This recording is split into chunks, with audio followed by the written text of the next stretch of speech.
अस्सलाम वालेकुम नाज़रीन, एक नई वीडियो में आपको खुशामदीद कहती हूँ। आज की वीडियो में आपको बताऊंगी कि अगर मिट्टी की हांडी का आप पहली दफ़ा इस्तेमाल करने वाले हैं तो आप ऐसा क्या करें, ऐसी कौन सी एहतियात करें जिससे आपकी मिट्टी की हांडी ज़्यादा टाइम तक रहे और ये जल्दी टूटे ना। तो इसके लिए बहुत ज़रूरी होता है कि जैसे आप इसको बाजार से लेके आए हैं तो बाजार से लाने के बाद 24 घंटे के लिए, एक पूरा दिन और एक पूरी रात, 24 घंटे के लिए आपने इसको पानी के साथ इसकी फिलिंग कर देनी होती है। पानी आपने इसके अंदर फिल कर देना है अच्छे तरीके से। पानी जब आपने फिल कर दिया तो आपने 24 घंटे गुजर चुके हैं, तो 24 घंटे के बाद आपने इसी पानी को आपने आग के ऊपर रखना है और इसको आपने गर्म करना है। जो आग होती है वो एकदम से आपने हाई फ्लेम के ऊपर नहीं रखना, पहले लो फ्लेम के ऊपर, उसके बाद मीडियम और उसके बाद फिर आहिस्ता इसको आप हाई फ्लेम के ऊपर ले जाएंगे और पानी को आपने फुल बॉयल कर लेना है। जब पानी आपका फुल बॉयल हो गया है तो आपने पानी को गिरा देना है और आपने इंतजार करना है कि हांडी आपकी नॉर्मल टेम्परेचर में आ जाए। जब हांडी आपकी नॉर्मल टेम्परेचर में आ गई है तो उसके बाद आपने इसके अंदर और बाहर अच्छे तरीके से कुकिंग ऑयल लगा लेना है।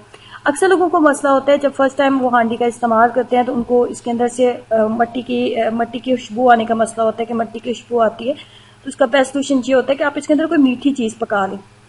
अगर कोई हलवा या गुड़ वाले चावल आप बना लें, अगर ऐसा आप करना पॉसिबल नहीं है, आप नहीं बनाना चाहते, तो फिर आप ऐसा करें कि आप इसके अंदर प्याज वगैरह कोई फ्राई कर लें, जिससे इसकी जो महसूस मट्टी की खुशबू आती है जब खाना वगैरह बनाया जाता है, तो फिर महसूस आपको वो मट्टी की जो खुशबू है वो नहीं आएगी।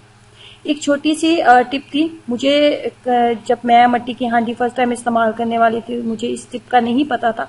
हो सकता है बहुत से लोगों को इस बात का ना पता हो और वो फर्स्ट टाइम मट्टी की हांडी इस्तेमाल करने वाले हो। मैंने सोचा कि इसके ऊपर एक जरूर वीडियो बनाई जानी चाहिए।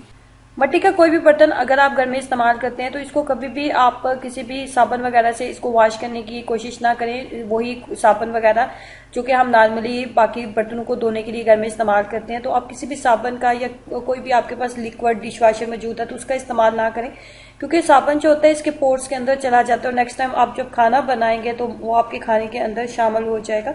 इसको हमेशा साफ करने के लिए, मट्टी की कोई भी बर्तन आपके घर में मौजूद है तो उसको साफ करने के लिए हमेशा बेकिंग सोडे का इस्तेमाल किया जाता है, या नमक के साथ आप इसको साफ कर ले तो ये बेहतरीन तरीके से साफ हो जाता है। वीडियो अच्छी लगी है तो लाइक करना और चैनल को सब्सक्राइब करना मत भूलें। खुश रहें, हंसते मुस्कुराते रहें। अल्लाह हाफिज।